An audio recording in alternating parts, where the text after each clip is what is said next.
For thousands of years, ancient texts from India have described something extraordinary.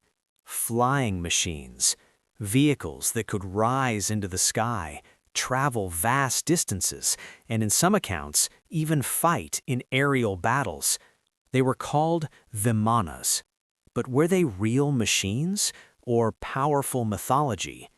The idea of ancient aircraft immediately sparks fascination because if true, it would mean humans understood flight thousands of years before the Wright brothers, long before engines, long before aerodynamics, long before modern engineering.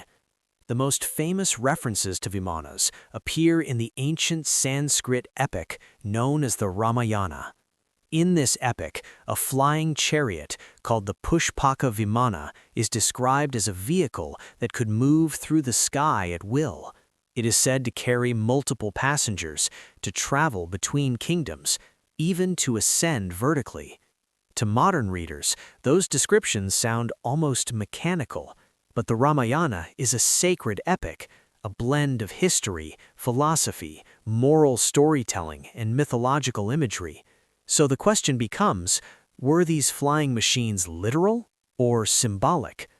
Another ancient epic, the Mahabharata, also contains references to aerial vehicles.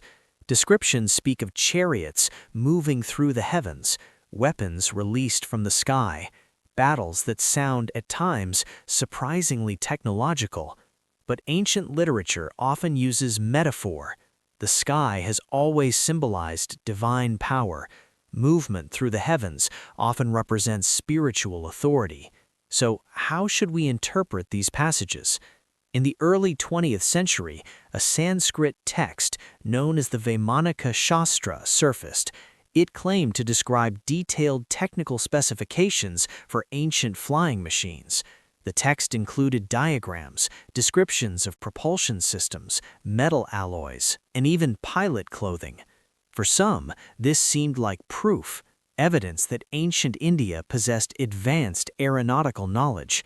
But when modern engineers examined the text in the 1970s, the conclusions were sobering. A study conducted at the Indian Institute of Science analyzed the designs described in the Vaimanika Shastra. Their conclusion was clear. The aircraft designs were aerodynamically unstable. They would not fly. The structural descriptions were inconsistent, the propulsion explanations lacked scientific coherence, and linguistic analysis suggested the text itself was not ancient. Most scholars now believe the Vaimanika Shastra was composed in the early 1900s, not in antiquity, which shifts the conversation. If the technical manual is modern, then what about the epic descriptions? Could ancient observers have imagined flight?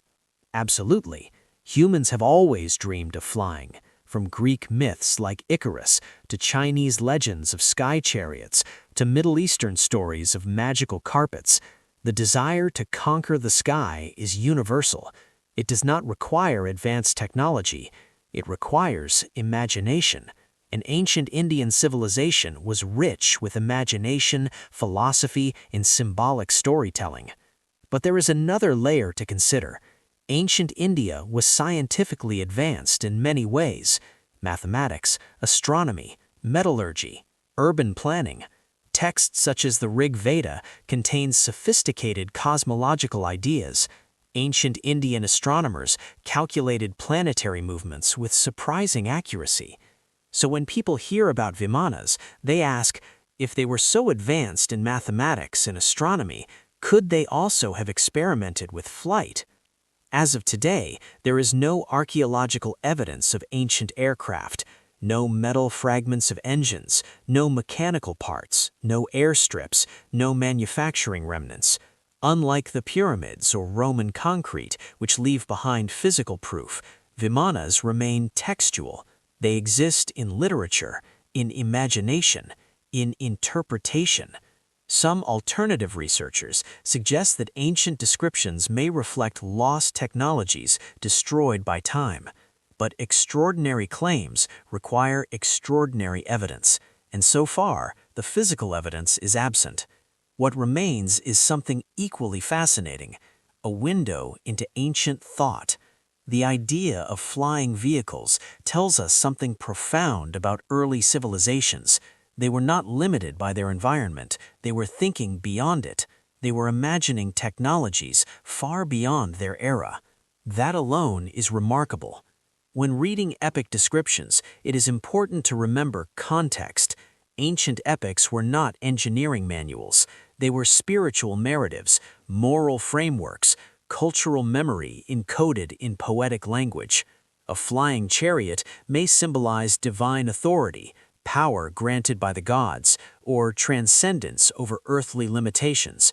In many ancient cultures, rulers were associated with the sky. Movement through the heavens signified superiority. So the image of a king traveling in a sky chariot reinforces symbolic power, not mechanical innovation. Yet the fascination persists because the idea of lost advanced civilizations is deeply compelling.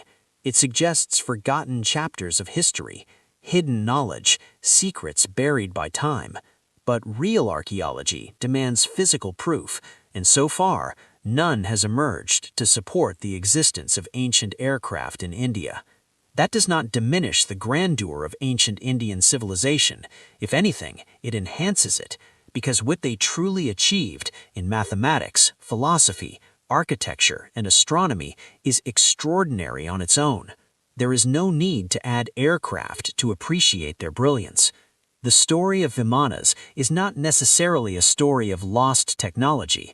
It may be a story of ancient imagination pushing beyond known limits. And imagination is powerful. It is the first step toward invention. Centuries before humanity built airplanes, we imagined them. Centuries before rockets, we dreamed of the stars. The presence of flying machines in ancient epics reveals something universal. Humans have always looked at the sky and wondered, what if? And sometimes the most important question in history is not whether something was real, but why people imagined it in the first place. So were Vimanas ancient Indian flying machines? Based on current evidence, they appear to be mythological or symbolic constructs rather than mechanical aircraft. But the mystery continues to inspire debate. Because history is not just about stones and artifacts, it is also about stories. And sometimes, stories reveal as much about human ambition as machines ever could. The sky has always called to us, and long before engines roared, the idea of flight was already soaring in human imagination. Perhaps that is the true legacy of the Vimanas, not lost aircraft, but the timeless human dream to rise above the earth. And that dream eventually became reality.